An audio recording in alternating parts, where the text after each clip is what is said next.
Yuan 13 Prince और उन सभी के बीच में फाइट हो रही होती है। तभी चबी आता है, वहाँ पर एक बॉल फेंकता है जिससे धुआं उठने लगता है और फिर वो सब लोग वहाँ से भाग जाते हैं। युआन बोलता है 13 प्रिंस मुझे मारना नहीं चाहता था, अगर वो मुझे मारना चाहता तो वो मुझे मार सकता था, उसके पास बहुत सारी शक्तियाँ हैं। तो वो सभी बोलते हैं ऐसा क्यों, उसने ऐसा क्यों किया? तो वो बोलता है कि जैसे कि जब वो उन बच्चों को बलि देने के लिए ले जाएगा तो वो सभी लोग मुझे स्वार्ड लॉर्ड समझते हैं, इसलिए वो सभी लोग सोचेंगे कि ये मुझसे बच्चों को बचा रहा है। युआन यू से बोलता है मुझे रीज़न मिल गया तुम्हें छोड़ने के लिए, मैं नहीं चाहता कि इन सब में तुम मेरे साथ सफ़र करो और मुझे लगता है कि चबी तुम्हें बहुत ही ज़्यादा खुश रखेगा। तो यू दुखी हो जाती है और उसे गले लगाकर बोलती है लेकिन मेरा प्यार तो नहीं चेंज हो सकता ना, और वहाँ से भाग जाती है। तो युआन भी बहुत ही ज़्यादा खुश होता है। जब युआन से बोलता है तुमने पूरे दिन से कुछ भी नहीं खाया, तुम्हें भूख लगी होगी, चलो खाना खा लो। तो युआन बोलता है कि कभी कभी मुझे लगता है कि हम दोनों एकदम सेम है ना। तो चबी बोलता है हाँ, तुम्हारा मतलब है परफेक्ट और हैंडसम है ना। तो युआन हंसते हुए बोलता है तुम्हें कुछ भी हो जाए लेकिन तुम खाना खाना नहीं भूलते ना। चबी बोलता है अगर मैं खाना नहीं खाऊंगा तो मेरे अंदर ताकत कैसे आएगी, और ताकत नहीं आएगी तो मैं तुमसे लड़ूंगा कैसे, और मैं लड़ूंगा नहीं तो मेरे पास यू वापस कैसे आएगी। 30 प्रिंस के लोग बच्चों को ले जा रहे थे उनके बलि देने के लिए। वान यू और वो सभी लोग एक जगह पे बैठे होते हैं, तभी वहाँ पे एक आदमी होता है जो कि अपनी बहुत ही ज्यादा बड़ाई कर रहा होता है। वो आदमी फिर एक पोस्टर में देखता है और युआन को पकड़ने के लिए जाने लगता है, लेकिन उसकी हिम्मत नहीं हो रही थी। तो वो अपने आदमियों को बोलता है, लेकिन उसके आदमी भी नहीं जा रहे थे। और वो सभी बोलते हैं कि मास्टर आपने ही तो कहा था ना कि आप फाइट में बहुत अच्छे हैं, तो पहले आपको जाना चाहिए। तो वो उन्हें भेजता है लेकिन वो जाते नहीं और बोलते हैं पहले आपको जाना चाहिए। तो वो जाता है लेकिन युआन के एक ही पंच से बिल्कुल ढेर हो जाता है और फिर वो सभी डर जाते हैं, उससे माफ़ी मांगने लगते हैं और बोलते हैं कि प्लीज़ हमें छोड़ दे, हमें ना मारे। तो वो बुढ़ा भी बोलता है कि देखो मैं कितना मिडिल एज का हूँ, मैं बुढ़ा हो गया हूँ, आप सब मुझे ना मारे। तो वो उसे छोड़ देता है। ट्रिपियस के लोग बच्चों को ले जा रहे थे, तभी घोष डेमन सेक्ट के लोग आकर के उन सभी को मारते हैं और बच्चों को बचाने के लिए जाते हैं, लेकिन वो देखते हैं कि उसमें तो कम ही बच्चे हैं और बच्चे वहाँ पे थे नहीं। तो एक पूछता है कि और बच्चे कहाँ हैं, लेकिन वो नहीं बताता। तभी 13 प्रिंस आता है और घोष डेमन सेक्ट के लोगों को मार देता है। यहाँ तक आ गए हो मतलब आपको ये वीडियो अच्छी लग रही होगी, तो एक लाइक कर दो और कमेंट में अगर आप बीटीएस आर्मी हो तो एक पर्पल हार्ट सेंड कर दो और मेरे चैनल को सब्सक्राइब भी कर लो ताकि आप बिल्कुल भी वीडियो मिस ना कर पाओ। युआन चबी और यू बात कर रहे थे, तो चबी बोलता है कि वो अपने वाइफ को बचाने के लिए सब कर रहा है, मतलब वो जरूर पहले बहुत ही ज़्यादा अच्छा आदमी रहा होगा।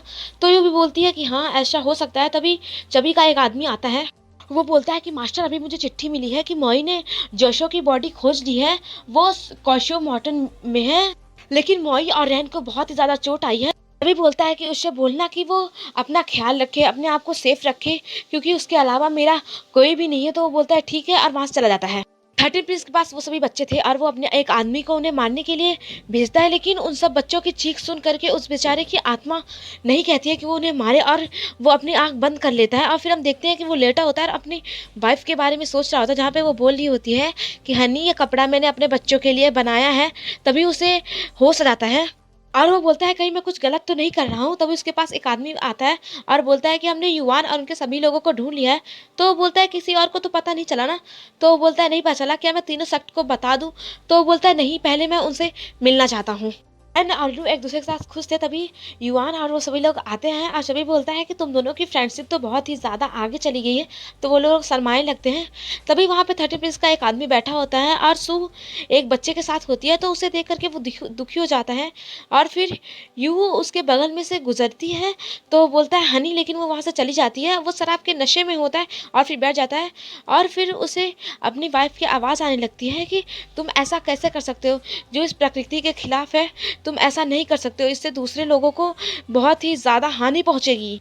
30 प्रिंस का आदमी उन सभी के पास जाता है और बोलता है कि थैंक यू, आपने मुझे इतना बड़ा पाप करने से बचा लिया और मैं बहुत ज़्यादा शर्मिंदा हूँ जो ना भी मैंने इससे पहले किया है। और वो सभी लोग प्लान बनाने लगते हैं कि वो उन 300 बच्चों को कैसे बचाएंगे और वो मैजिक कोड भी कैसे छुपा करके रखेंगे। अभी और यू बात कर रहे होते हैं, तो यू बोलती है कि जब मैं कभी भी मुसीबत में होती हूँ तो तुम मुझे बचाने के लिए आ जाते हो, तुम मेरे हमेशा से बहुत ही ज़्यादा अच्छे दोस्त रहे हो। तो जब भी समझ जाता है कि वो ये मुझसे प्यार नहीं करती, तो वो बोलता है तुम कुछ भी करो लेकिन कभी भी मुझसे दूर मत जाओ। तो ये सुन करके यू और चबी दोनों ही बहुत ही ज़्यादा दुखी हो जाते हैं। वो सभी लोग 30 प्रिंस की गुफा में जाते हैं। वहाँ पर 30 प्रिंस आँख बंद करके लीन हुआ बैठा होता है तो और उधर उन सभी के बीच में फाइट हो रही होती है। तो सू को कोई मारने वाला होता है, लेकिन गॉगा करके उसे बचा लेता है और बोलता है कि तुम अपना भी ध्यान नहीं रख सकती हो, और उसे गले लगा लेता है। तो वो भी रोने लगती है। युआन और चबी 30 प्रिंस के सभी आदमी को तो मार देते हैं, लेकिन 30 प्रिंस को हराना बहुत ज़्यादा मुश्किल हो रहा होता है। तो युआन बोलता है कि इसे किसी डेमन ने अपने बस में कर लिया है, और फिर वो जा करके उसे भी मारने लगते हैं। तो वो एक टाइम पे आकर के वो भी हार जाता है और अपनी वाइफ के शरीर के पास जाता है। तो यू आकर के बोलती है कि तुमने इतने ज़्यादा इनोसेंट लोगों को मारा, इतना ज़्यादा गलत किया, तुम्हें पता है कि ये सब इसने कैसे देखा होगा।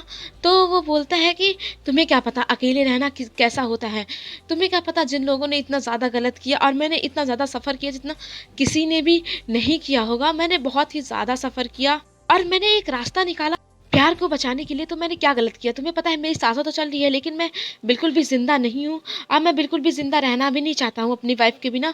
और फिर वो अपनी जान दे देता है।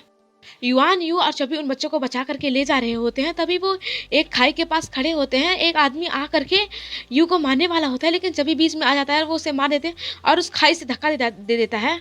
उस खाई से गिरते हुए चबी अभी भी यू के साथ बिताई हुई अपनी सभी बातें याद कर रहा होता है, और वो बोल रहा होता है कि जब से मैं छोटा था, जब से मैंने खुद को जानना शुरू किया है, तब से मैंने सिर्फ तुमसे ही प्यार किया है, और अपनी आखिरी सांस तक करता रहूंगा।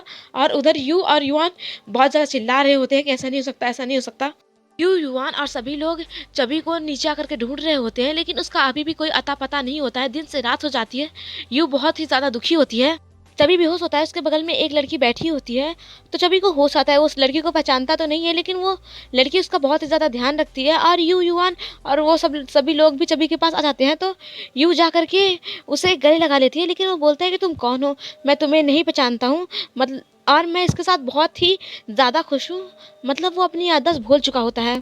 यू बहुत ज़्यादा दुखी होती है और बैठी होती है। तो हैन उसके पास आता है और उसे शांत कराने की कोशिश करता है और उसे समझाता है कि अब तो उसे खुश होना चाहिए कि चबी को भी कोई मिल गया है जिसके साथ वो खुश रहेगा। और वो यू के लिए बस रोता ही तो रहता था, उसे कुछ नहीं मिलना था, क्योंकि तुम्हें भी पता है कि तुम्हारे दिल में युआन भाई की जगह कोई भी नहीं ले सकता था। यू ने बहुत देर से कुछ नहीं खाया होता है, तो युआन उसे खाने के लिए देता है, और यहाँ पर वो दोनों थोड़ा बहुत खुश लगते हैं। और लू की भी लव स्टोरी शुरू हो गई थी, और वो दोनों भी एक साथ बहुत ज़्यादा खुश थे। सू और गोंग भी एक साथ बहुत ज़्यादा खुश थे। जबी मायो के साथ घोष डेमन तक चला गया था, और वो लड़की भी यू की तरह ही उन सभी के साथ डांस कर रही थी, मज़े कर रही थी। उसे देख करके उसे यू की याद आ रही थी। मतलब वो कुछ भी भूला नहीं था, बस वो नाटक कर रहा था ताकि यू भी अपनी ज़िंदगी में खुश रह सके। और उसे बहुत ज़्यादा दुख होता है कि आज यू उससे दूर है, और वो पिछली सभी बातें याद करता है और सोचता है कि मैंने यू को पाने की कितनी कोशिश की, मैंने अपने आप को क्या से क्या बना लिया, लेकिन फिर भी आज यू मुझसे दूर है। और बहुत ज़्यादा दुखी मन से बोलता है गुड बाय यू। और उधर युआन भी यू को प्रपोज करता है बहुत ज़्यादा अच्छे तरीके से, तो यू भी हाँ बोल देती है। और फिर ये सीरीज़ यहीं पे ख़त्म हो जाती है। तो मिलते हैं नेक्स्ट ड्रामा के साथ, तब तक के लिए bye bye and take care.